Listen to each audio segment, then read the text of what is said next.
দর্শক যারা শুনছেন সবার প্রতি আন্তরিক কৃতজ্ঞতা। ক্রিকেট নিয়ে মাঠে এসেছি এবং কন্টেন্ট বানানোর ইচ্ছা ছিল না, কিন্তু শেষ পর্যন্ত বানাতে হচ্ছে, কারণ বাংলাদেশ এই ম্যাচটায় জয় পেয়েছে। বাংলাদেশ পাকিস্তানকে তাদের ক্রিকেট ইতিহাসে প্রথমবারের মতো টি-20 ফরম্যাটে সিরিজে হারিয়েছে।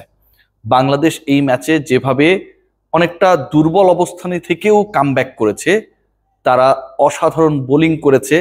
একটা সময় দ্রুত উইকেট হারানোর পর জাকের আলী অনেক যে ব্যাটটা করেছে, এবং শেষ পর্যন্ত বাংলাদেশ দলের সিলেকশন নিয়ে যে প্রশ্নটা উঠছিল সেই প্রশ্নকে তুড়ি মেরে উড়িয়ে দিয়ে, সকল বিতর্ককে দূরে ঠেলে দিয়ে বাংলাদেশ দল এই যে সিরিজটা সিল করেছে, এটা দুঃখী বাংলাদেশের জন্য আজকে আমার কাছে মনে হয় যে একটা ছোটখাটো পাওয়া।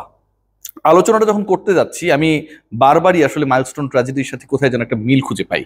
খেয়াল করে দেখবেন যে কিছু কিছু কাজ, কিছু কিছু কর্ম করা হচ্ছে যেগুলোর আসলে প্রয়োজন নেই। এইচএসসি পরীক্ষা বন্ধ করা হবে কিনা সেটা নিয়ে শিক্ষা সচিবের পাকনামি আমরা দেখেছি। আমি আমার ল্যাঙ্গুয়েজেই বললাম। আমরা দেখেছি ত্রাণ তহবিলে টাকার জন্য পোস্ট করতে, সেই পোস্টটাকে সরিয়ে নিতে। যেই গার্ডিয়ানদের বাবা মা যারা যারা সন্তানদের ছোট ছোট ছোট বাচ্চাদেরকে সকালবেলা নাস্তা করিয়ে স্কুলে পাঠিয়েছে, যারা প্ল্যান করেছে যে এসে তাদের বাচ্চাটা খাবে কি, সেই তাদের কারো কিন্তু টাকা পয়সার দরকার নেই, চাও নেই। তারা তাদের সন্তানের মৃতদেহটা শেষ পর্যন্ত ভালোভাবে সমাহিত করতে চান। এই পাকনামিগুলোর কথা আমি কেন বলছি জানেন?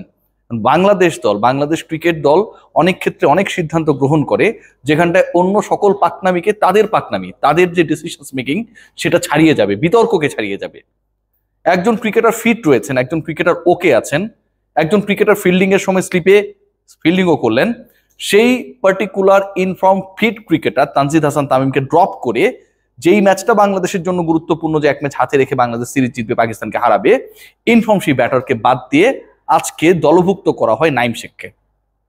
প্রিয় নাইম 7 বল খেলেছেন, 3 রান করেছেন, 42 স্ট্রাইক রেটে আউট হয়ে গেছেন, এবং বাংলাদেশ টিম ম্যানেজমেন্টের অলওয়েজ যেই ধরনের এক্সপেরিমেন্টটা থাকে যে ইনফর্ম ক্রিকেটার যদি কেউ থাকে তাকে বিশ্রাম দিয়ে দিই, ওর দরকার হোক আর না হোক, আর আউট অফ ফর্ম যদি কেউ থাকে তাকে 11-এ খেলিয়ে দিই, সেই কর্মকাণ্ডে আজকে একটা যেন নতুন পালক গুজে দিয়েছে টিম ম্যানেজমেন্ট।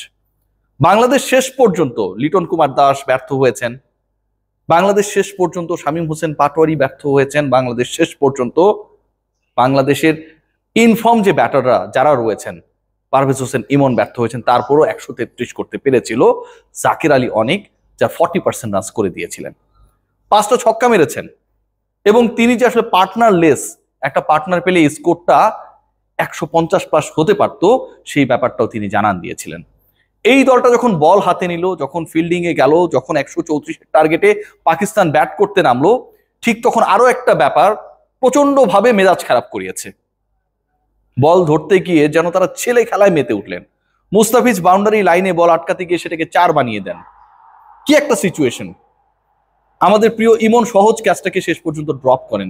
এই ঘটনাগুলো যখন ঘটে, তখনও বাংলাদেশের বোলিং ডিপার্টমেন্ট তারা দাঁতে দাঁত চেপে বিশ্বাস করতে পারে, এত কিছুর পরেও, স্কোরটা কম হবার পরেও, লিটন দাসরা ব্যর্থ হবার পরেও, আলোচিত নাইম শেখ আরো একবার ভূপাতিত হবার পরেও, ক্যাচ মিস বা বাউন্ডারি লাইনে ফিল্ডিং মিসিং হবার পরেও তারা পারবেন বাংলাদেশকে জেতাতে, যেই কাজটা বাংলাদেশের বোলিং ডিপার্টমেন্ট বছরের পর বছর করে এসেছে। আজকেও সেই কাজ হয়েছে। খেয়াল করে দেখবেন, আজকে পাওয়ার প্লেতে পাকিস্তান তুলতে পেরেছে মাত্র 17 রান। পাকিস্তান পাওয়ার প্লেতে তুলেছে 17 রান, 6 ওভারে হারিয়েছে 5টা উইকেট। খেয়াল করে দেখবেন যে বাংলাদেশ এই পাওয়ার প্লেতেই, প্রথম পাওয়ার প্লেতেই 29 রানে 4 উইকেট হারিয়েছিল। এই যে ডিস্টেন্স, বাংলাদেশের রান চেস করতে গিয়ে পাকিস্তান যখন মাত্র 17 রানে 5 উইকেট হারায়, ঠিক ওইখানটায় পুরো ম্যাচের মোমেন্টাম, ড্রাইভিং সিটের এভরিথিং বাংলাদেশের হাতে চলে আসে। শরীফুল ইসলাম কি অসাধারণ ইনসুইং করেছেন। লিটন কুমার দাস ব্যাটিং এ সফল হতে পারেন নাই। ডিসিশন মেকিং এর যে পাকনামিটা করেছেন নাইম শেখকে নিয়ে, সেটাতে বিতর্কিত হয়েছেন, কিন্তু wicket keeping A spot on.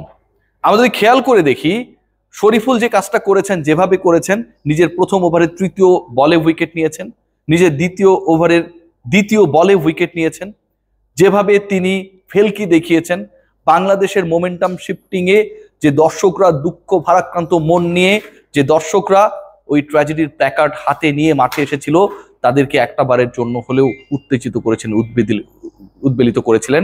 সেই দর্শকদেরকে সেই আনন্দের ঘনঘটাকে ডাবল করার ক্ষেত্রে বড় রোল প্লে করেছিলেন তানজিম সাকিব। খেয়াল করে দেখবেন যে 2 নামাজকে তিনি ফিরিয়েছেন, মোহাম্মদ আর হাসান নামাজ, এবং সেটা পরপর 2 বলে, একটা রান আউট, তারপরে 2 জন পেসারে 2-2 4 উইকেট, টোটাল 5 উইকেট নেই। এই 6 ওভারের মধ্যে যে 5 উইকেট নেই সেটাই পুরোপুরি বাংলাদেশের এই ম্যাচ জয়ের ভিত্তিপ্রস্তর রচনা করে। কিন্তু এরপরে সময়টা যেভাবে মুস্তাফিজ বল ছেড়েছেন, প্রশ্ন জাগে যদি এটা আইপিএল এর ম্যাচ হতো, যেগুলোকে আসলে আমাদের কিছু কিছু ক্রিকেটার বেশি গুরুত্ব দেন, তখন কি এরকম হেলে দুলে ফিল্ডিংটা আমরা দেখতাম? নিশ্চয়ই দেখতাম না।